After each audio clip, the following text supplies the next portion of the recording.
Relentless Royalties Productions.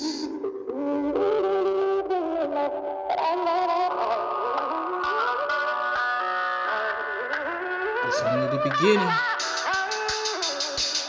Documentary number 3.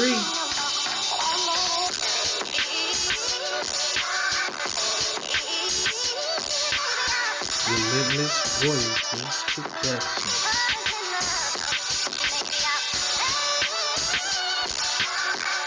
Relentless Royalties Productions.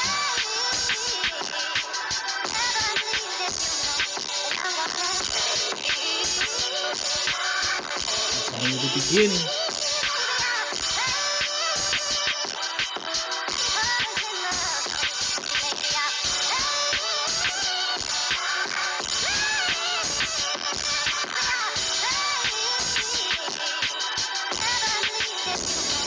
Alright, so the first topic is, what is energy? So, my definition of energy. Energy is everything. Energy is the motion of everything. Excuse me, energy is not everything. Energy is the motion of everything. Energy is a ratio. Energy is a numeric system in which things interact. So, we are going to play a video briefly that is going to give a brief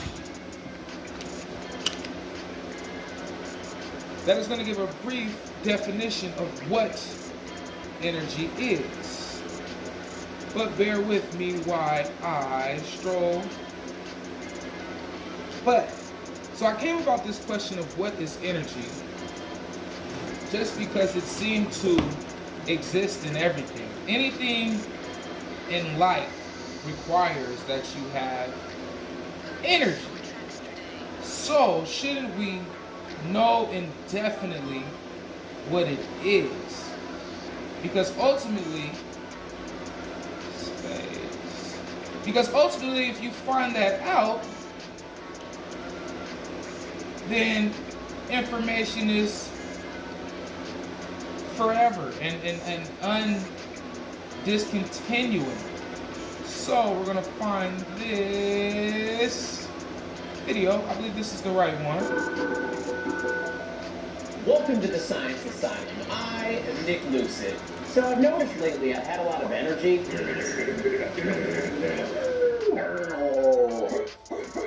It's just bursting to get out of me. And that got me thinking, what is energy? What is it really? The main problem here stems from our limited ability to define things in our language. So to deal with this problem, I started with the online etymology dictionary to find the origin of the word itself, which turned out to be ancient Greek for at work, suggesting only what I already knew. Energy gives us the ability to do stuff. In fact, all the definitions and all the dictionaries and science books seem to have the same issue. They tell us what energy does, not what energy is. What is it? We really only have two ways of understanding things. First, we could compare and contrast with something we already understand. Or second, we could divide it into parts and categorize them. Unfortunately, energy is unlike anything we've ever seen before, and it doesn't seem to have any parts whatsoever, which leaves us in a bit of a pickle.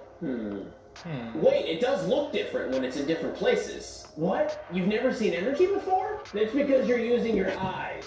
You've got to use your mind's eye. Go find your imagination and dust it off.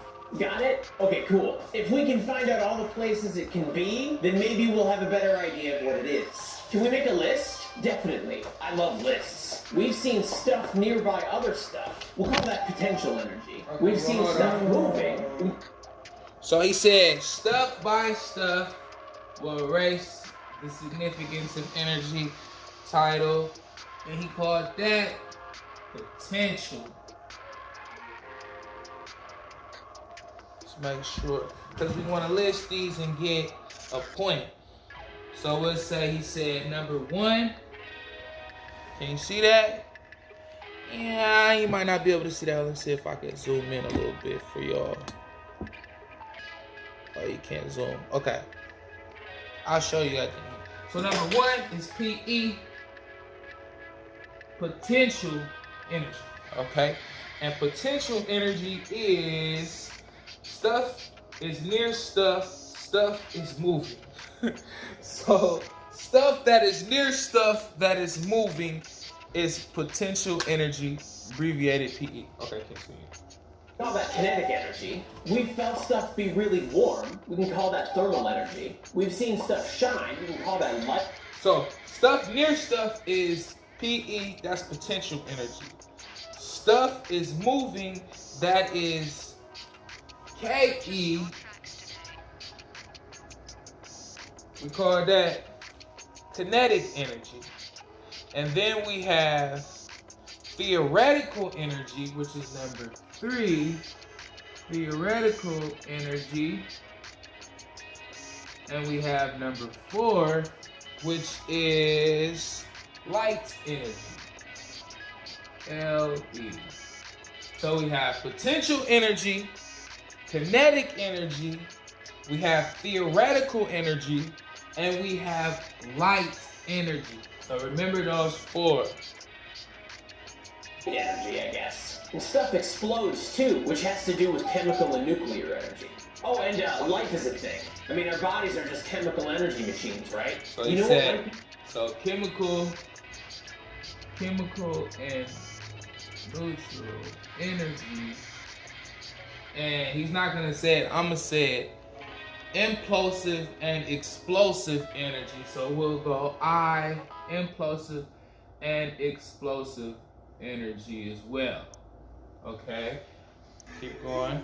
Even better than a list? A concept tree. Okay, let's see. Move this over here, move that over there, and voila. There's a lot of different energies. There's no way the universe is really that complicated. And what the heck is this stuff anyway? Internal energy is the energy inside stuff. So that must have to do with internal the energy. Stuff. We need to imagine a little small. Molecules move, spin, and wiggle, so that's just kinetic energy. They do have a tendency to stay together, but bounce off of each other when they get too close. That's potential energy. Chemical energy is what holds the atoms together in a molecule. Again, that's potential energy. And nuclear energy is holding the atomic nucleus together, so that's just potential energy too. Okay, this is looking a lot better. Everything just seems to be potential energy, kinetic energy, or mass. So what's mass? That's not a simple question to answer fully, but the short version is that...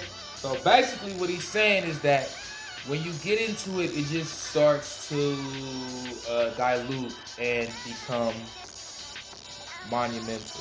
So to break it down, energy is basically potential energy, kinetic energy, and energy mass, which would be the energy within our body. It depends on how you're looking at the stuff in question. If you're so... We can go ahead and erase all this shit. And we just gonna keep potential, kinetic, and mass.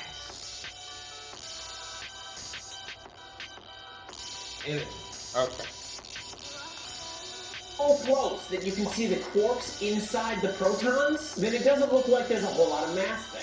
But if we zoom out, all of that stuff just looks like a single proton. All that potential energy holding the quarks together looks like mass because we really can't see it anymore. The point is that almost all the energy we call mass is just the potential energy inside the nuclei of the atoms. You're mostly just empty space. So in the end, all energy is really... So mass is potential energy inside the cellular space. It's just potential energy and kinetic energy. Some of it just happens to be in the tiny nooks and crannies inside things. This hasn't really answered our question yet. No, I guess it doesn't. Not at all, bitch. Kinetic energy is kind of weird. I mean, the driver of a car has kinetic energy, right? Well, what if you're a passenger in that same car? As far as you're concerned, the driver is sitting still. No, the Earth is stationary and we're both moving. The Earth is stationary? What about rotating once a day? Or going around the sun once a year? Or zipping around the center of the galaxy with the sun? So yeah, this leaves us with an unfortunate truth. We don't really know what energy is. Every hypothesis we've ever had that has pretended it's some kind of substance has epically failed. It seems to only be this weird, abstract property of the universe. Energy is just a number, and the total amount never changes. So what do you do when you have a lot of energy? Wink, wink. So you hear what he said? Energy is just a number, and the total amount never changes. What does that mean to you? That energy is just a number, the total amount never changes. I'm not gonna elaborate on that. I just want you to think. Nudge, nudge. Please share in the comments. And until next time, remember, it's okay to be a little crazy. He said it's okay to be a little crazy. What does that mean? Everybody's a little crazy. But, so, the first topic is what is energy? We broke down the different parts of energy. You have potential, you have kinetic, you have mass, you have internal, you have explosive, you have impulsive, you have monumental amounts of definitions of what is energy. But here you're going to get a very simplistic definition of what energy is. Energy is a numeric system used to calculate motherfucking transfer of motion. So energy is a numeric system used to calculate the transfer of motion. On to the next slide, which will be energy geography. All right, we're on to the next part 2, which would be energy geography. So, energy geography. What is the meaning? What does it mean? It can mean multiple things. It can be a mere 2 words, energy geography. Energy, we know what energy is. Energy is the ratio to determine motion within an object. So we know what energy is. So now what is geography? What is geography? Geography is placing, excuse me, I was trying to freak out. It's a place. Geography is a place, a location, longitude, latitude. That is geography. So now we're going to talk about energy and the significance of energy within geography. But before we talk about the significance of energy within geography, I want to bring in a philosophy. And this philosophy is entitled As Above, So Below. So, I'm going to let this beautiful queen brief you guys in on what is as above, so below. So I've been getting a lot of questions about as above, so below, what it means and where it comes from. If you've heard of as above, so below, then you've probably heard of as within, so without. They're both interchangeable and they mean the same thing. Before I start off with the definition of as above, so below, I need to go into a little bit of the history of it. As above, so below was coined by Hermes Trismegistus, which means Hermes thrice great. You're thinking, Hermes, I know who Hermes is, I've heard of Hermes. Wherever heard. Okay, she talks really fast, so I'm going to stop, break it down. So she says the phrase as above, so below comes from Hermes or Hermetic text or the Hermes Greek god. But I don't believe that. I believe it comes from Kemetic text and the Kemetic god Thoth. But let her keep going. Hermes. Hermes is actually the Greek messenger god, and is also interchangeable with Mercury, who's the Roman god, and Thoth, which is the Egyptian scribe. Thoth is also attributed to being the man from Atlantis who fled from Atlantis during its destruction to the land of Kemet, or to... So you hear how she said Thoth, the Egyptian scribe. So when you base the origin of things, you always go back to, of course, the date. So Dr. Michael Durrell, who I don't know if he helped publish or write the current Emerald tablets, but he stated that the scriptures or the scribes on the walls that they found in ancient Egypt said prove that these were written 36,000 BC. So 36,000 years before Christ, they were written on the wall. So take that into perspective. Whenever you come from like Christianity, what you call them, Muslims or Judaism, it's always thousands of years before God came or God deities came that they. Well, just take this in perspective. You had to have been there first. So they say that this shit was said 36,000 years BC, but they don't know when the fuck it happened. But it had to have happened thousands of years before 36,000 BC. So that's why I say you reference to the original, which would be Kemetic and Egypt. But I'll let it keep going. And a Kemet, or to Egypt. Thoth was a really well-versed god and thought of as scribe of the gods and the creator of hieroglyphs, the architect of the pyramids, the creator of alchemy, which is also modern-day chemistry, and astrology, which is now known as astronomy. So to the Egyptians, he was not only ascribed to the gods, but he was also a philosopher and a revered deity. And he was a divine judge in the afterlife, and also helped take part in the creation of the world in the eyes of the god Ra. In terms of thoughts of Ra and material objects, it's really interesting. I also have a book that I've been reading called The Law of One that has a social memory complex called Ra that helps create the world. So let me know if you guys are interested in learning a little bit more about that. It's a very, very interesting book, and I'm thinking of putting it in another book recommendation video, so definitely let me know if you want some more information on that. So he has so many different talents, not only as the Egyptian god Thoth, but also as the Greek god Hermes, who was a scribe and a messenger to the gods as well, and he helped impart knowledge on humanity from the gods. So as the Egyptian god Thoth, he was known as the ibis-headed man, or sometimes he would be symbolized as a baboon, and then the Greek god Hermes, he was known as a man with either rings on his hat or rings on his sandals, in order to signify him being the messenger god. What's interesting about Hermes or Thoth is that he has so many different parallels with other gods and goddesses from different pantheons. He has parallels with the Egyptian god Lu, parallels with Enoch in the Bible, which is also attributed to Enochian script, which is the language of the angels, and also Sumerian Ningishsuta,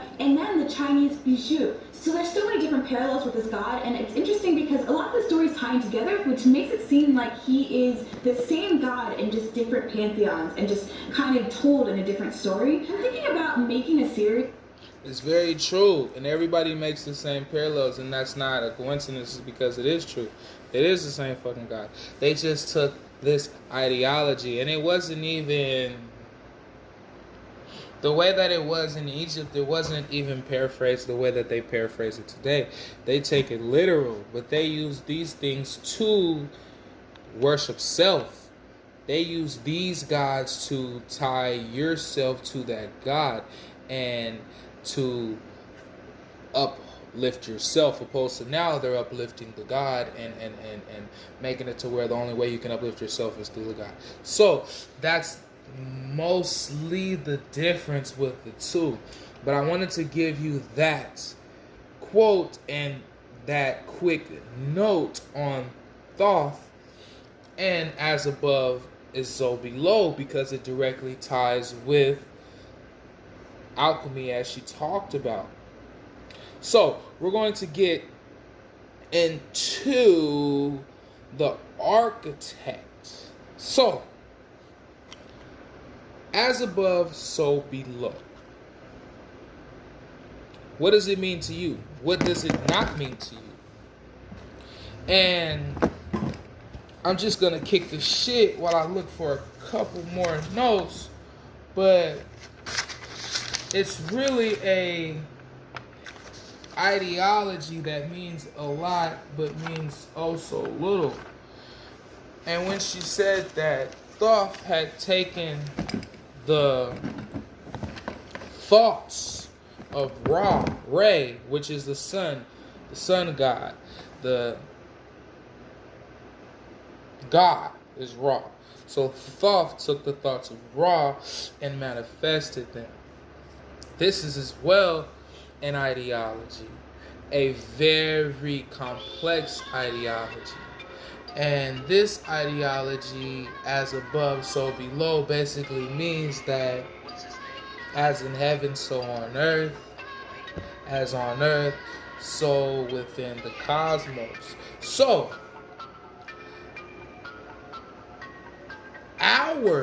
and I'm going to say our because I am an American, our forefathers built America based upon these principles, but some would say their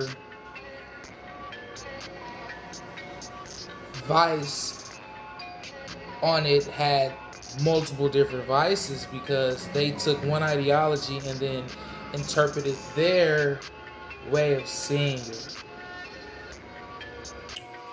Alright, so for this part of energy geography, I'm going to play you a video that is going to present a theory that I personally believe. A lot of people believe that the pyramids that were made in the Band of Peace, which I'll tell you what the Band of Peace is real quick. The Band of Peace was ancient Egypt. Along the Nile River, they had two different civilizations that banded together to be later called the Band of Peace. You had the higher elevation civilization, which was higher in elevation in the Nile River, and you had the lower elevation of civilization. But they all banded together to build what we would know today as the Band of Peace. So we're going to be talking about the pyramids and their actual functions. What I actually believe they were for, and what I am going to prove they were for. So let's let the video kick. See, whenever I try to be smooth and it never works. Okay, hold on. And play. And okay. It was loading. Here we go. Ever since scientists have been studying the Great Pyramids there at Giza, there's been speculation that they may have been energy generators, some kind of power plants. And of course, the mainstream Egyptologists are saying, oh, these are just simple tombs for pharaohs. But the Great Pyramid has the precision of a machine, and so when you consider it as a machine, you see that there are certain functions that each part of the pyramid performs.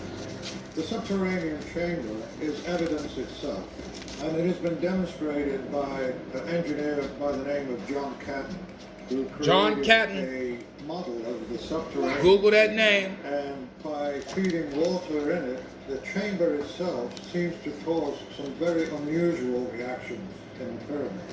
And just note, Rush down the shaft of the Great Pyramid. let me say this, because when people try to debunk this information, the first thing they're going to reference to is they're going to try to say that the Nile River is 8 miles from these pyramids. But back in those days, the Nile River was actually directly where the pyramids are now.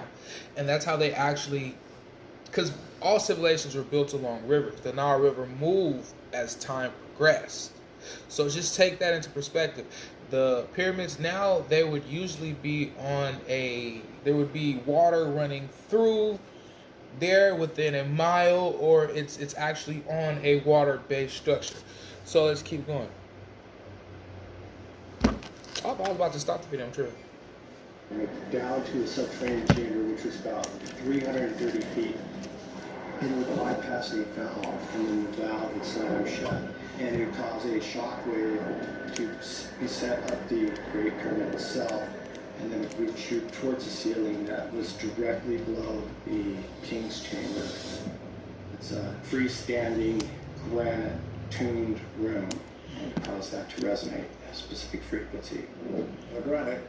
Okay, you hear what he said. So the tombs, the King's Chamber used to have so they had a frequency that when water passed through, it would, because the moving of water is energy within itself.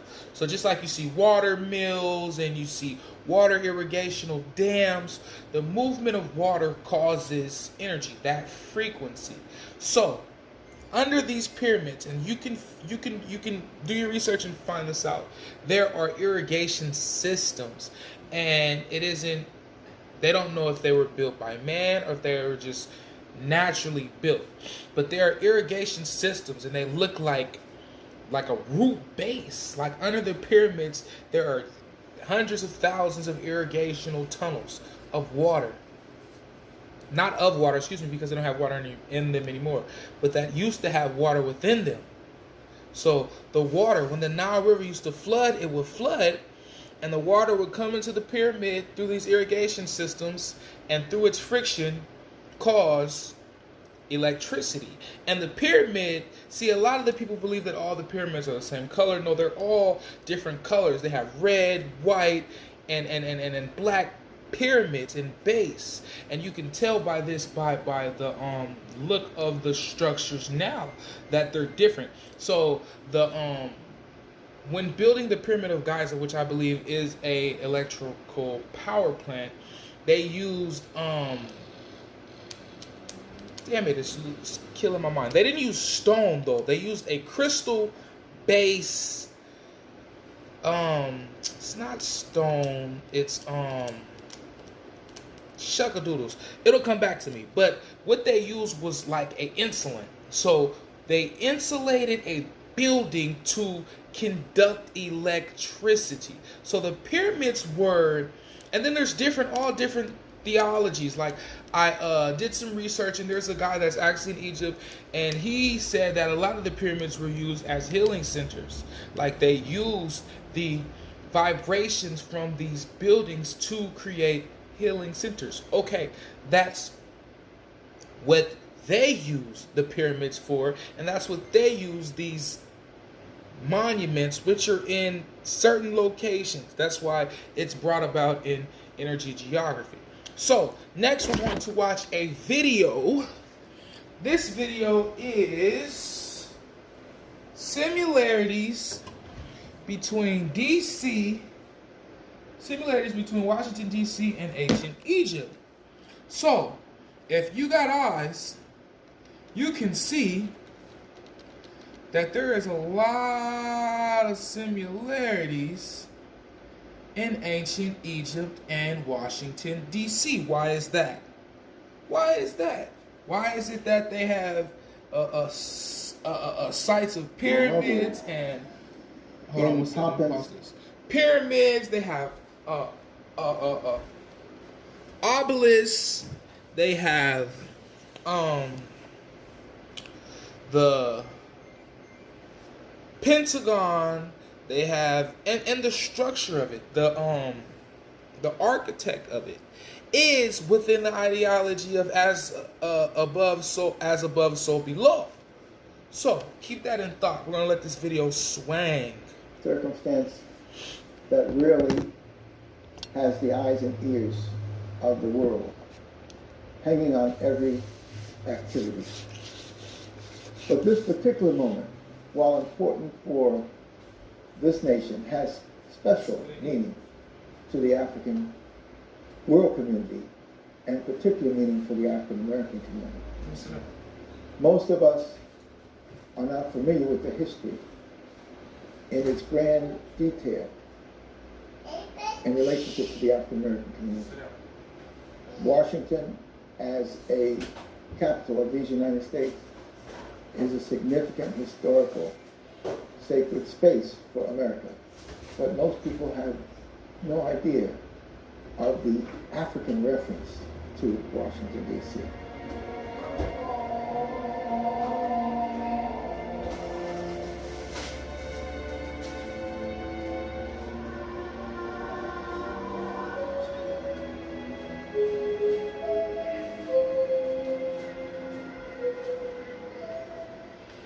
Ancient Kemet is probably the best model we have of the height of human civilization on the planet Earth.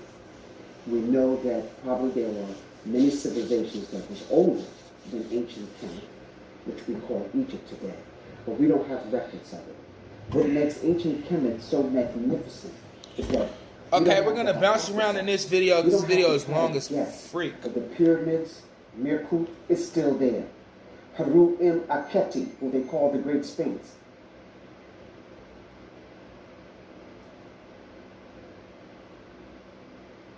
I actually want to get to the part where he starts talking about. And when you hit the entrance, there's a prism.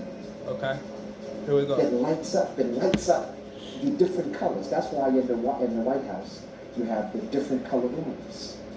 You have the representing the prism, the spectrum of light, of wisdom, knowledge, and understanding. So they're trying to tell you that the wisdom. Okay, just wait. Okay, now listen. I'm gonna let this video rock out. I'm not gonna do too much commentary. You really have to listen. But he really breaks down all the similarities between Egypt and Washington, D.C., which is our capital. So let's go. Knowledge and understanding, the whole spectrum is supposed to take place in the White House. But all of this, again, is ancient Kemet. The immediate capital was necessary and was built because of an economic and political struggle between the states of the South that were heavily organized around slavery and the states of the North, who had similar economic interests, but they came from a different perspective. And so Washington, D.C. represents the midpoint between the southern slave states and the states of the North. But from an African point of view, Washington represents much more than that. It is known, but little talked about, that Africans built Washington, D.C. Although the Obama family will be prominent in the White House, they certainly are not the first. First Africans in the White House were those who built it in the 1790s, when Washington commissioned a special presidential and capital district. The initial capital for the United States was New York and Philadelphia. And so they needed to have a new capital. But as we look at Washington... Okay, so we know Washington, D.C. was built by black people. Let's keep going. I need them to give me more... as well as free Africans. And the interest... Because this document, this right here is like an hour long. This shit's hella long. Atra, Setep Indra, the person they call Ramses II. And they're sitting majestically like this, trying to imitate these powerful African warriors who left. Okay, he's talking about Abraham Lincoln. He's talking about the statue of Abraham Lincoln, the way he's sitting in that statue, how big it is. It's directly symbolic to Egypt and the statue that is in Egypt. There's statues and edifices in ancient Kemet. See, the ancient Kemet said there's 4 ways we give reverence to our great ones. First, we speak their name. All right, we're gonna Number 2, we're gonna let this bang out.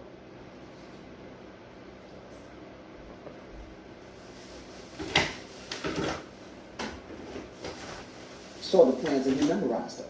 Now they were so impressed with Benjamin Banneker, everything he did turned. Okay, he's gonna start talking about Benjamin Banneker. Benjamin Banneker actually drew the blueprint for the motherfucking White House, and it's been said that Benjamin Banneker actually was a free man that moved to America that actually had ties to ancient Kemet through his ancestral DNA. So Benjamin Banneker is the motherfucker that designed Washington, D.C., a black man. They said, if you look in text, it'll say that it was designed by a Frenchman, which is not fucking true.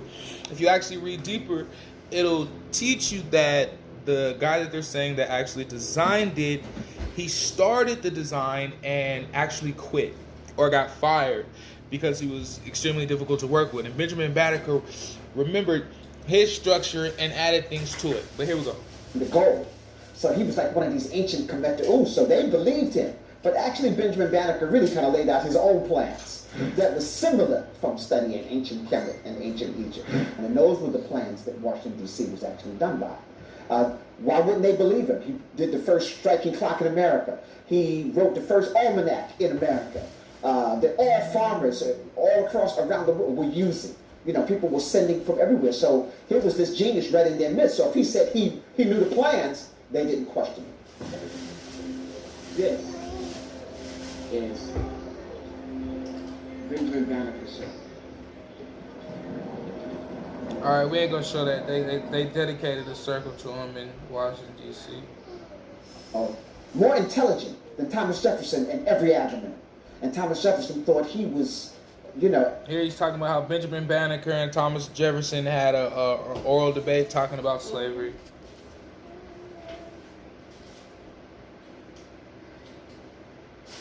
Not necessarily slavery, but the intellect of a black man, excuse me. Physically and astronomically perfect.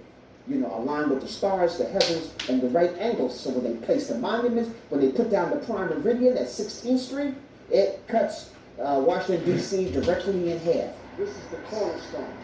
So you heard that? So Washington, D.C., the architect is built based upon the architect of the stars. So the alignment, they have an alignment of stars that is the same as the alignment of Washington, D.C. Why is that? As above, so below. This was the cornerstone that Benjamin Banneker laid out when he put the markers around the 10 square miles of Washington, D.C. This used to be like in the middle of the street. But naturally, remember, this was before the highways and the condos. And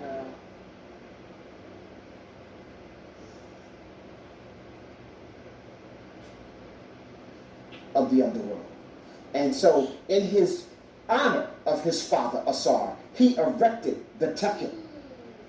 And in front of all the temples in ancient Kemet, you will have two Tekkens, one representing Asar and one representing Haru. And so, a Washington monument is an imitation of that Tekken. It's also a phallic image of the resurrection, the rebirth it's of Haru coming in from the Father, and then the Father being the new ruler in the afterlife. But when you're in Meridian Hill Park, you can look out at the Okay, this is what I want you to hear. And just to the right of the Washington Monument, you can see the step pyramids. you'll see the Washington Monument. And you can't see it because I ain't showing this shit. But if you look at the video, you can see the step pyramids in Washington, D.C. So these are just similarities of showing you how they try to emulate Egypt. But even if you look at like I forget what that they got like a little at the Washington Memorial or whatever it's called. It's like that little river, and that's the emulation of the Nile River. So it's all similarities that are subjective to the geography of Egypt. But why are they simulating? Why are they trying to make similarities to the geography of Egypt? That's the real question. Next, we're going to be talking about ley lines. So, what's next? All right, chugging right along. The next topic is going to be ley lines. All right. Leylines.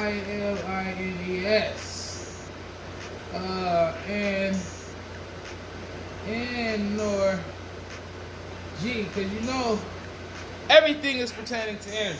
And it is that time of day where the sun is setting. So just disregard this little beautiful reflection. It'll be gone momentarily. But ley lines, we're going to talk about ley lines. So I'm going to give you a quick analogy before I just tell you indefinitely what it is. So I know everybody that's probably watching this documentary have been in these two places. I know everybody that's watching this documentary have either been in the hood or have been in the suburbs. And when in either or of these places, there is a certain feel that is not necessarily singular. It's a plural feeling that is projected from that geography. So, when you're in the hood, you may feel tense. You may tend to look over your shoulder. It's a fast-paced environment usually. It's there's a weary feeling. Now, when you're in the suburbs or in a neighborhood, a gated community, you feel calmer. You feel more at peace. You feel more grounded. You feel more safe, more stable. This is not by mistake, okay? Now, a lot of people don't know. I made a video about this a while ago, probably a couple years ago. I talked about how a lot of projects were built on military bases. And a lot of people wonder why they wake up in their neighborhood and they feel always weary. They feel like they never have the energy to inspire to do something different. Or it's never a community of people that want to be active in something positive. It's not just a singular reason. There's a plural reason And it's because of the energy in that place. Okay, so now let me tell you exactly what ley lines are. So ley lines, just as there is longitude and latitude that tells us where we are on this earth, there are energy highways on the earth as well. Now, a lot of you may be like, what the fuck is this thing? There's energy highways. They're called ley lines. They're not visible to the eye because 90% of the time, electricity isn't visible to the eye unless, you know, you get an electric shock or some shit like that. So it's not visible to the eye, but there are millions and billions of ley lines that go each and every which way. And when those lines intercept, they create a certain type of energy.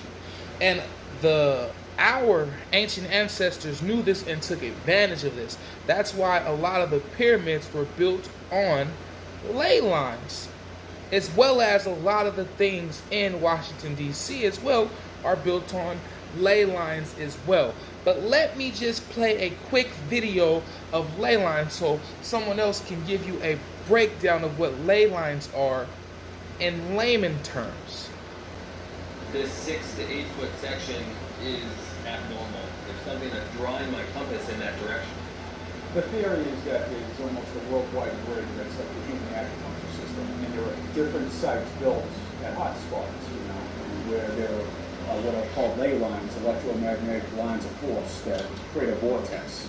I follow my bearing, and I walk the line. It starts to electromagnetic lines of force. Ley lines. Kick off. Right there. Look at that. That's almost 10 degrees from magnetic north.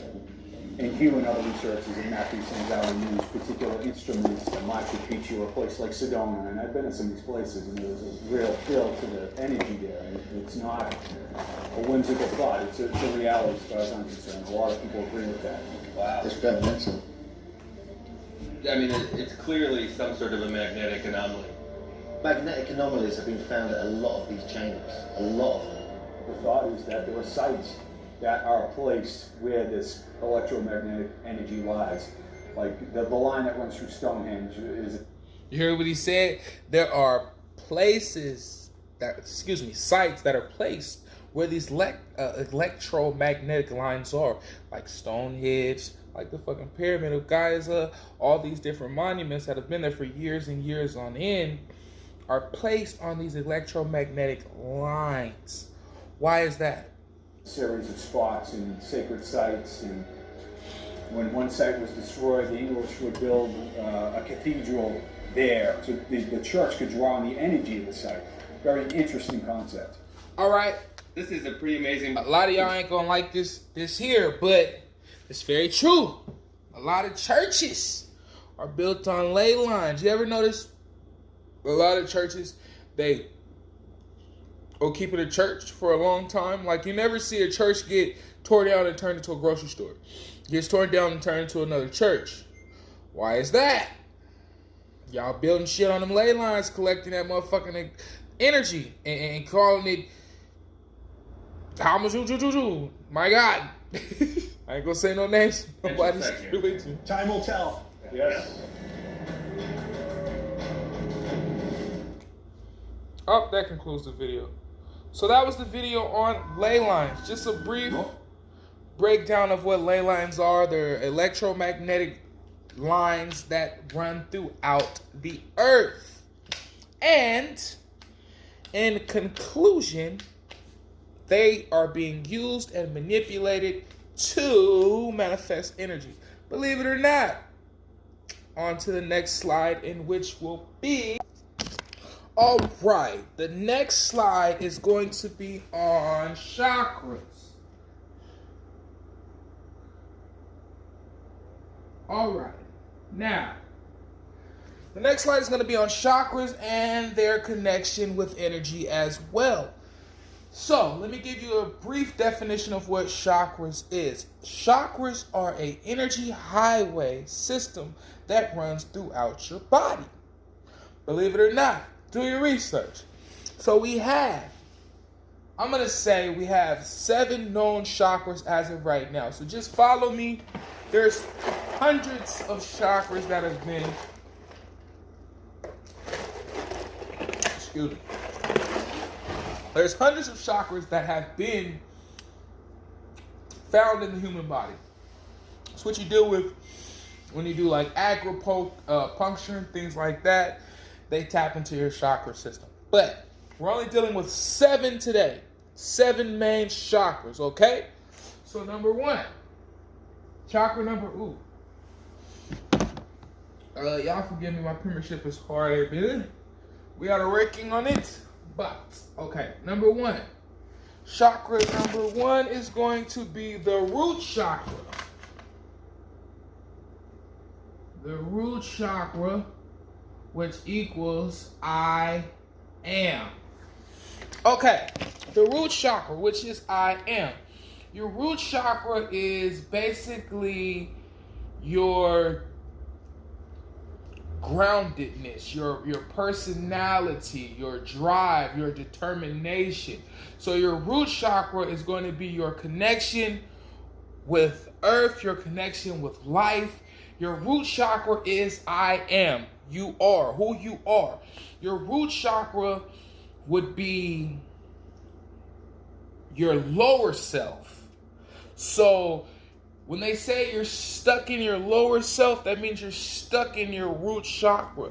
The ideology of chakras is to flow through each and every last one freely with balance. So if you're stuck in your root chakra, you can either be very overly sexual or very underly sexual. Either way, you're stuck in your root chakra. So your root chakra is I am. It's a sexual chakra. It is a chakra that connects you with the earth. It is entitled I am, the root chakra, chakra number 1. And then we'll go to chakra number 2. So we'll go there. And this one is called I feel. I feel. And this one is it's not your solar plex. It's called your, I could be spelling this wrong, SACRAL. And that is the I feel chakra. So that is going to be your belly. This is going to be your emotional chakra. This is going to be the chakra that directly connects with you letting people in emotionally, you being able to express yourself emotionally, the creativity. This chakra is based on your feelings. That's chakra number 2. So as we go, you go your root chakra, which would be in the area of your vaginal or your penis area if you're a man, and then you go into your I feel chakra, the second one, which would be within your gut, within your stomach, and then you go into your solar plex chakra, which would be right above your heart, which would be number 3.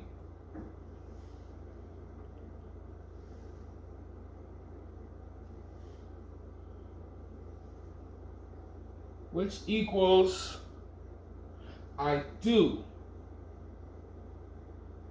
So this determines your actions. This determines your fight or flight. This determines your determination. This determines your whether you're optimistic or pessimistic. I do. Your 3rd chakra. Your 4th chakra is your heart chakra, which is entitled I love. 4th heart equals I love. Okay? We know your heart is for thought. Your heart is not for feel as they have made you think. Your heart is for thought. Your heart is to make decisions, conscious decisions. You're supposed to weigh your options with your heart, not your brain. So, I love, your heart chakra, chakra number 4. Now we're moving on to chakra number 5, which would be your throat chakra. 5, throat. And that equals I speak. Okay, then we're going to go over here and we'll go on to number 6, which is your third eye. Hold up. Let's get it right. Okay. Which is your third eye. Your third eye is only activated when you are able to balance the 5 within your body. Then you activate your third eye. Your third eye is I see. So this is when you are able to see things for what they really are. You see things differently. You see reality in a different perspective. You see life in a different perspective. Things don't bother you as much. You're rarely angry. Well, I'll take that back. Some people say you're rarely angry, but I believe when your third eye is open, you're not supposed to be angry as much because you're supposed to understand, but it does cause a lot of turmoil. That's why a lot of people say ignorance is bliss. That's a very valid fact. When you know, it drives you because, yeah, it's a lot. But, so your 6th chakra would be the third eye, I see, okay? And your 7th and final chakra will be the crown chakra. And this chakra is supposed to be your head, the top of your head, or right above the top of your head. And that one is entitled I Know. So that is like where monks or Buddhists or, any type of scholar, they've mastered, you got your doctrine. That would be the ideology of I know and the 7th and final chakra.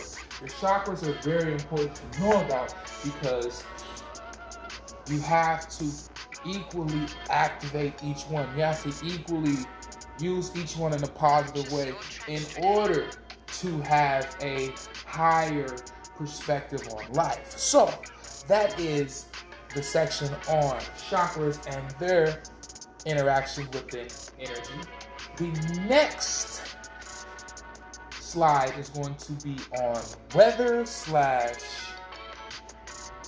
Katrina and its effect with energy. All right, now we're getting into the next part, which would be, are you ready?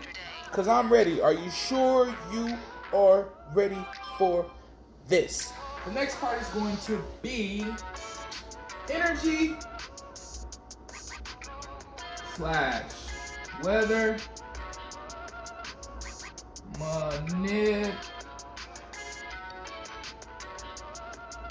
manipulation. Okay. So, we're going to talk about Hurricane Pam. P-A-M.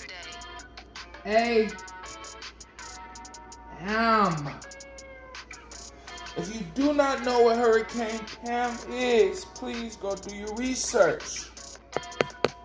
Hurricane Pam was not an actual fucking hurricane. Hurricane Pam was an exercise of Hurricane Katrina.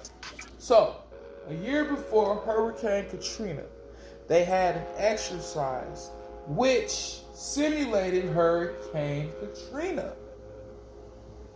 So, with that being said, they knew Hurricane Katrina was going to happen. And I will say this. A lot of people did die in Hurricane Katrina, but it wasn't near as many deaths as it could have been. So, the simulation did help in that sense. My problem is this. You had a year's time. You had a year's time. There should have been no casualties. You understand what I'm saying? It should have been, if that was the case, you had a year's time, you could have made the levees larger. So they are reinforced them more. So they didn't break. But we're not going to get too deep into that. I just wanted to talk about Hurricane Pam and Hurricane Katrina because there's been a lot of there's been a lot of controversial subjects when you talk about weather and weather manipulation. Now, about 3 or 4 years ago, there was a conspiracy theory that the government was using this corporation called HAARP, HAARP, to send electromagnetic waves into the atmosphere in order to heat the atmosphere.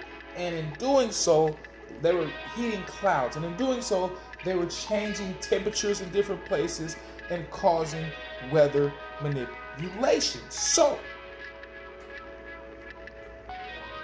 now it has been debunked. They have sold, it's been shown, the company has been sold recently.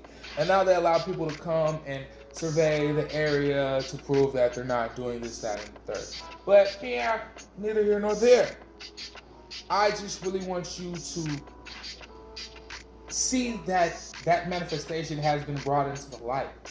The possibility of manipulating weather. The most strongest energy source in the world. There's nothing stronger than a hurricane, a tsunami, a earthquake, natural disasters. There's nothing stronger than them, and as well, there's nothing more profitable than a hurricane, a tornado, and natural disaster. See, what good common people, let me see if I can close this. Okay, that's okay. What good common people can't wrap their head around is the fact that chaos brings about a lot of cash.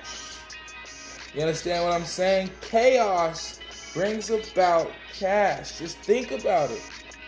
You have to pay someone to clean the area. You have to pay someone to take care of those people. You have to pay someone to feed them. You have to pay someone to re-excavate everything. You have to rebuild this place. You have to reorganize it. You have to you have a situation where you can get people to donate.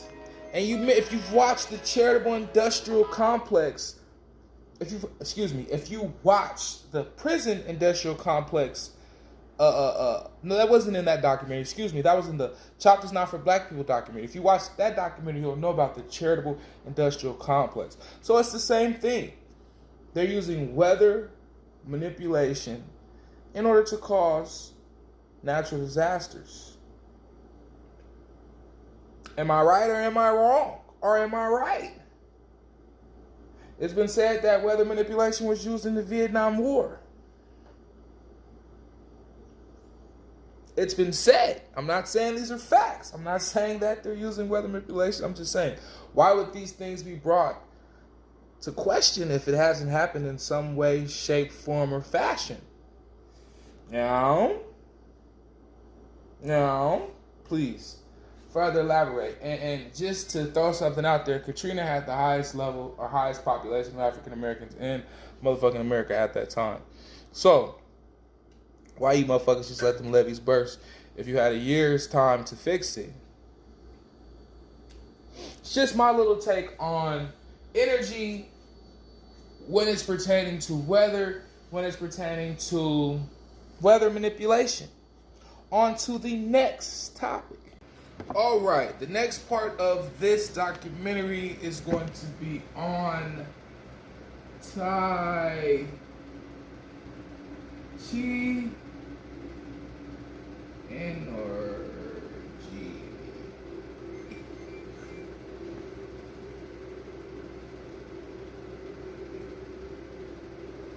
energy. Okay. So, Tai Chi energy is going to be the next topic, and how Tai Chi directly integrates with energy. So, I'm paraphrasing this article I read on ancient martial arts. And basically it was stating that when you reference ancient martial arts, you should as well include Tai Chi and Taoism and all these defensive fighting groups or classifications, because it all referenced from command.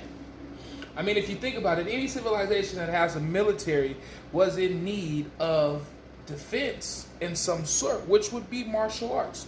So martial arts initially came from Kemet. Tai Chi came from martial arts.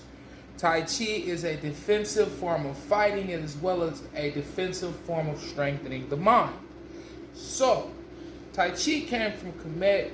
Buddha is black. If you did not know, just go look at some of his older statues, look at his hair, and you will clearly see Buddha is black. So, Buddhism was found from ancient Kemet. Taoism was found from ancient Kemet. And all these ideologies are based upon mental energy. So, Tai Chi. What is Tai Chi? What is Tai Chi? I'm going to draw the yin and the yang. So, Tai Chi as well references to as above, so below. Because Tai Chi is also a reference to the yin and the yang, which means things that are opposite complete themselves, which references to the ideology of oneness within the universe, which referenced back to ancient Kemet. So, Tai Chi, when you see someone doing Tai Chi, they're usually doing things like this, in which they create circular motions that never quit, in which they create an energy that is everlasting, that continues from the opposite. It's exactly what Tai Chi is. It's a philosophy based on ancient Kemetic mythology. Point blank, period. And you guys wonder why we asked for reparations. So, that is a brief narration of what Tai Chi is and how it directly connects with energy. Now, for everybody that feels as if you're have mental health, because a lot of African Americans do, not just African Americans, but a lot of people in general. If you have mental health, if you have anxiety, if you have anger issues, if you are overly sexually stimulated, so if any of your body is unbalanced within your chakra system, you can use meditation or forms of Tai Chi to balance these things. So when you do Tai Chi, you will think about these things. You will think about where you can do correction. You will think, you clear your thoughts, clear your mind, and think about nothing. A lot of people re-heal by thinking about nothing. That's a concept that a lot of people need to take into action. Sometimes it's good to think about nothing. It works for me. And my mental psyche, when I actually sit and contemplate on absolutely nothing, just clear my mind and give my body an opportunity to refresh. You understand what I'm saying? So that is my brief narration of Tai Chi, yin and yang, as above, so below. We're moving right along. We have talked about what is energy. We've talked about energy geography. We've talked about chakras. We've talked about Tai Chi. And next will be psychic vampires. Oh yes, we went there. Now, this is a very sticky subject. Now, this is where, see, I like to put the interesting stuff in the middle for y'all. Just don't be looking at the start and don't watch the whole thing, because there's snippets of information throughout the whole documentary. So, next part, psychic vampires. All right, this is the next part, which is entitled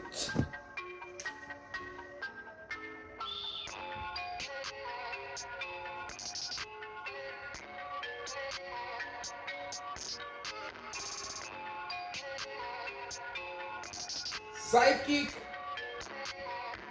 Vampires. Okay, yes, we went there. Alright, so here's the video.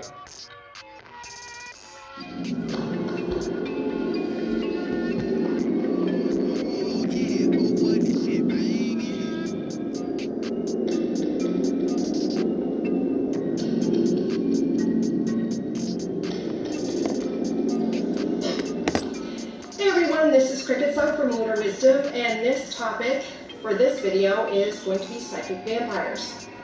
Now, before I discuss this, I want you to understand that this is my view and my perception of psychic vampires. I am not stating that I have all the facts. This is my insight and my thoughts. Now, the definition of psychic vampire that I'm going to use for today, for this topic, is an individual who feeds off of the life force, or chi, or energy, or aura of others. This energy can be in the form of physical energy, emotional energy, spiritual energy, mental energy, sexual energy, whatever form of energy, but it's the energy. The psychic vampire has also been labeled a psi vampire, a energy vampire, an emotional vampire, an empathic vampire, a sexual vampire. Okay? Now, the reason why this psychic vampire feeds off or is compelled to drain or feed off others is because their energy system is inadequate, and they... Okay, and let me just put this in layman's terms, because by her saying the energy system is inadequate, it sounds very funny. Basically, people that you see that cannot control their own mood. So, you see people that are always slothy, always sad. Those type of people. Those are people that are usually energy vampires. And then you see people that are, their energy, their emotions are projected based on the situation, So if I'm in a happy situation, I'm gonna be happy. Those type of people are normal people called. Here we go. She wants to start playing.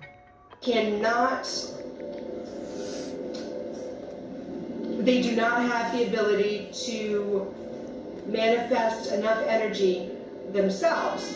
So they look to donors to feed off of to fill their core to be able to get them through. And when this happens, when they feed, they get a burst of energy, almost like drinking a cup of coffee. So the person that they feed from then feels drained. There was a study done. Have you ever been around somebody and before you was around that person, he was full of life, full of energy, and then after they left, you was like, God damn, what happened? Or a person comes into a room and they're mad, and all of a sudden you're either anxious, nervous, or mad as well. By the Parapsychology Foundation of New York that found certain people were highly skilled at deliberately tapping into and directly feeding upon the aura of others. By draining energy from another person's aura, they depleted the aura's energy resource, interrupting the capacity of new energy, particularly when the interaction was prolonged. So what this study found was that if a vampire continuously feeds off a donor, then they will damage that person's aura so that that person's aura can no longer or has a difficult time or impairs their core to create new energy. So what ends up happening is it sort of creates a circle, because then that person starts looking for other ways to fill their own aura, and they could in fact become a psychic vampire themselves. It's sort of that circle of abuse. When you see people in abusive relationships, sort of like that. Now understand that human energy is indestructible. You can never destroy human energy. But so basically what they're saying, energy is already here. It never subsides. It never discontinues. So you don't have to be scared of motherfuckers trying to take your energy. You don't have to wear a foil tin hat because you believe somebody is trying to siphon your energy. It is natural. Babies do it, humans do it, animals do it. We all play a game that borderlines motherfucking deception and manipulation. We all do it. It's part of human nature. But I'll let her continue. You can impede the ability to generate the needed energy for daily living. So the psychic vampire can never totally destroy the person's energy, but they can damage the core enough so that the person has a hard time creating their own energy. But you can also correct that. There are ways that you can correct that, and you can repair any damage done. Okay, we're gonna go ahead and stop her right there. So, psychic vampires are people who feed off of energy, and it can be deliberate or undeliberate. There's a lot of people that do it undeliberately. The women that, woe is me, I can't, but I'm beautiful, so help me. That's a form of being a vampire. Like I said, children do it when they cry. You know, they shift the emotion of the room. Everybody, why is the baby crying? Why is the baby crying? They're siphoning your energy to direct your attention on them because something's fucking wrong. So that's another form of psychic energy. Okay, another form of psychic vampire. And then you have situational, psychic vampires where, like, in the workplace, you're working with that motherfucker you can't stand. Every time you walk in the room, he is just fucking a nuisance and driving you, and you just feel so depleted when that person enters your surroundings. Another form. And then they have good. They have people that actually practice these things in mass quantities. So what I mean by mass quantities, I mean to a occultist type of base. So, it gets into somewhat of modern day witchcraft, some would call it. Someone that is practicing this knowingly. Like, if you practice this knowingly, it can be considered a form of witchcraft. It is ideally transferring energy from one person to another. Like, it's believed that you can focus on a person and withtain their feelings and it goes into chi and meditation and one with self and one with the mind and telepathy and all these different things that all intertwine. That all came from motherfucking ancient Egypt, that have been sprinkled with all different types of ideologies and thoughts to cause all types of different philosophies and narrations. Okay, we're going to go to a video real quick.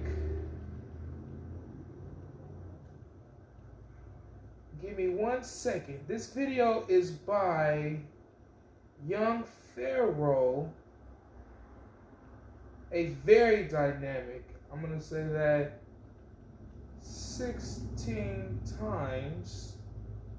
Okay, here's the video.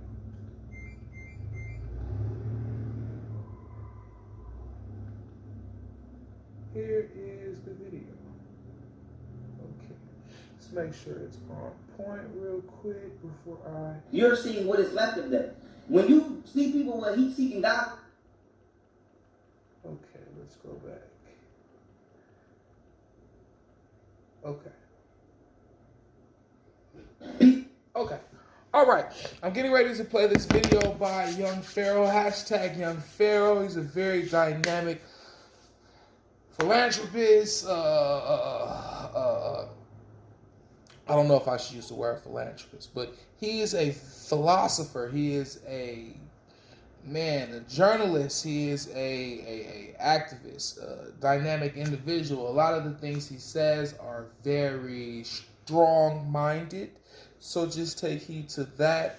If you don't subscribe to this type of information, once again, you can just move around. But he's very educational on both sides of the fence, black and white. And like I said, and have said, and will continue to say, with it coming into consciousness, you go through different stages. You're gonna be angry. You're gonna be angry. You're gonna be happy, sad, all the emotions. You're going to go on an emotional roller coaster within coming through consciousness. You're going to be angry because you're going to find out, well, fuck, all this shit really happened. You're going to be happy because you're going to find out, well, fuck, all this shit really happened, really did all this shit. And then you're going to be nervous because you're like, fuck, well, why are they doing? So it's so many different emotions that come within being in consciousness. So when people publicly say certain things about certain people and things like that, you really have to take into perspective why and take the knowledge for what it is. But here's the video by Young Pharaoh, hashtag Young Pharaoh. This video right here is about how objects and environments store what is known as your energy signature.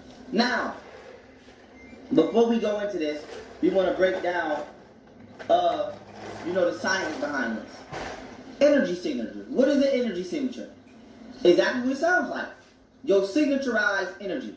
It is your personal stamp to say that you have been here.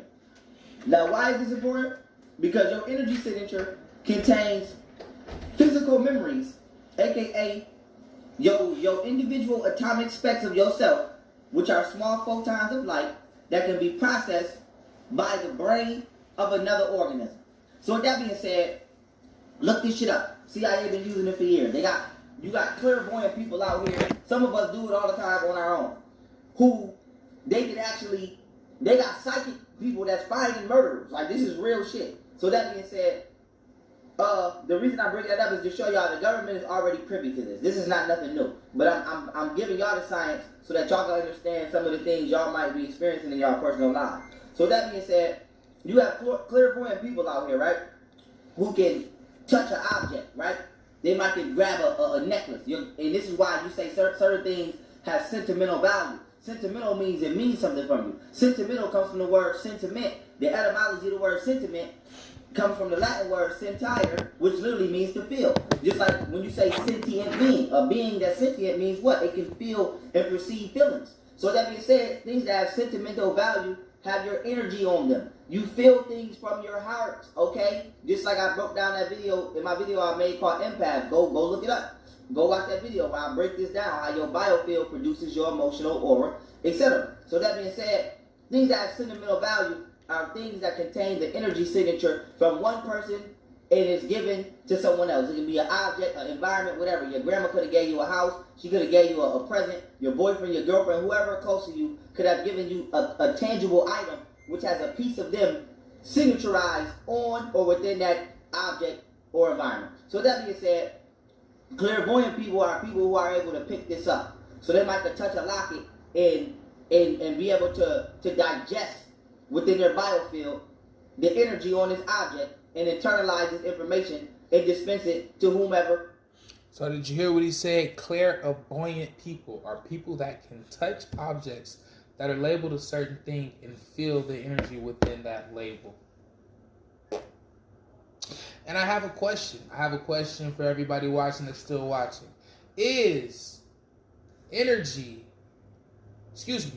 love and hate a energy or a emotion? And is emotions, what are emotions? What exactly does it mean to be emotional? What is an emotion?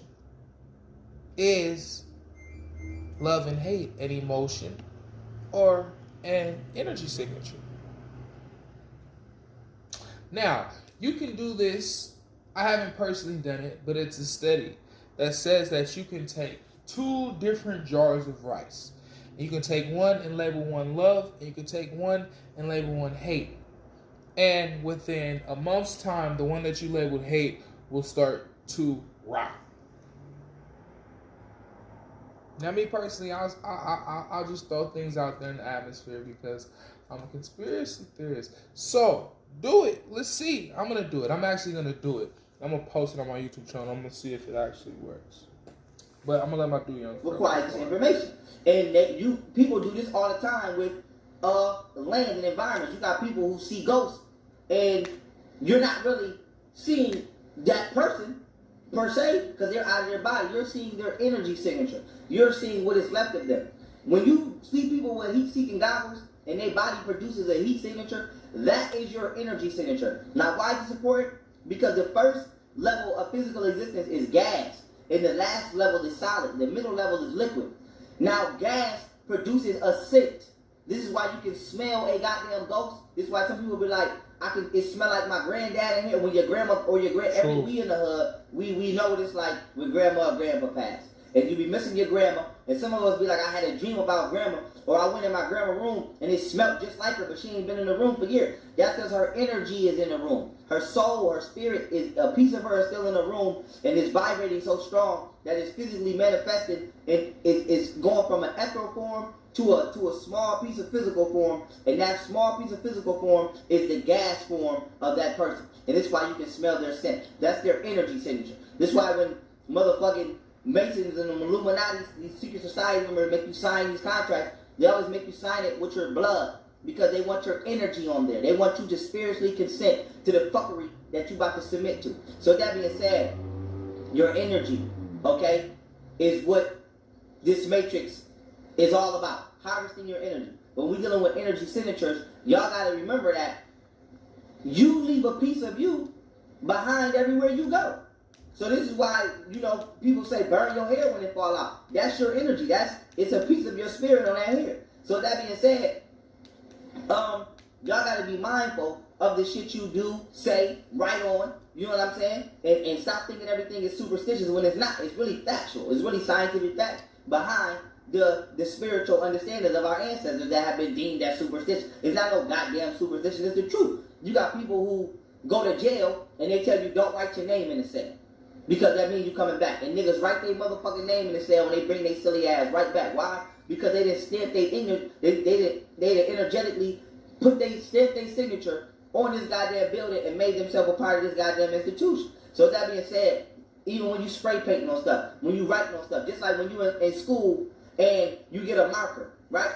And you write on your notebook, or you get a pen and you write on your notebook. You subconsciously don't even know why you're doing that. You are taking your property and putting your energy signature on it. It's the same way the ancestors wrote hieroglyphics on the wall. They put their energetic signature on this goddamn temple. And this is why you got Muslims and Caucasians up. That's why when you go into different people's houses, you feel a different way.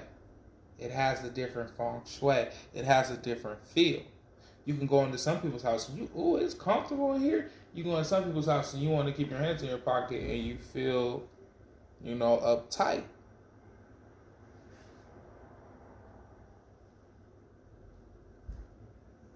They're now defacing and desecrating the sacred temples and artifacts of our ancestors because they're trying to destroy the energetic signature and spirit of the African that still pervades and is omnipresent in Egypt to this day. So that being said, I never thought of it like that. I really just thought that they was trying to dismember him to he really gets really deep when he be talking, and I never thought about it like that, but that's a good reference. I like that.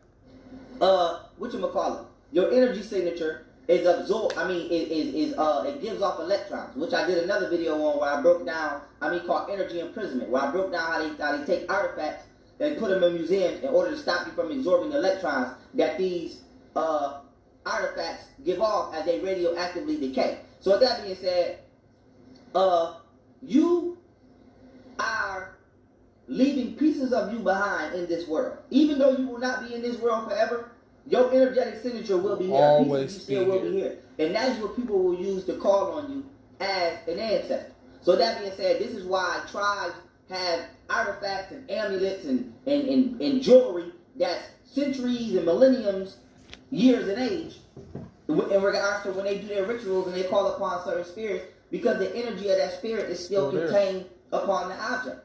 Or you go to a certain place or a temple that's sacred to do your ritual or your prayer because the energy of that being that you're trying to manifest is still within the environment. So this is all important information when it comes back into deriving African power. Everything that you use today has no energy signature that's in your motherfucking favor. What the fuck is white Jesus? Where's the African spiritual energetic signature in white Jesus on your wall? I'll wait. Where's it at? There's no ancient energies that you can absorb electrons from and connect with certain ancestors from a goddamn white Jesus. But you could from King Tut's-Mass. But guess what? You don't have King Tut's-Mass because your enemy has it. So that being said, this is the importance of why it's so important in itself to reclaim our land and reclaim the shit they took from our land. Because we can literally reclaim a tangible fit. All right, I'm going to let that go. I'm going to let that go. Hashtag Young Pharaoh. Very dynamic, educational brother. Very dynamic. If you're watching this, Young Pharaoh, hit me up. Call me on the show. It's up. I support all that you do. But check.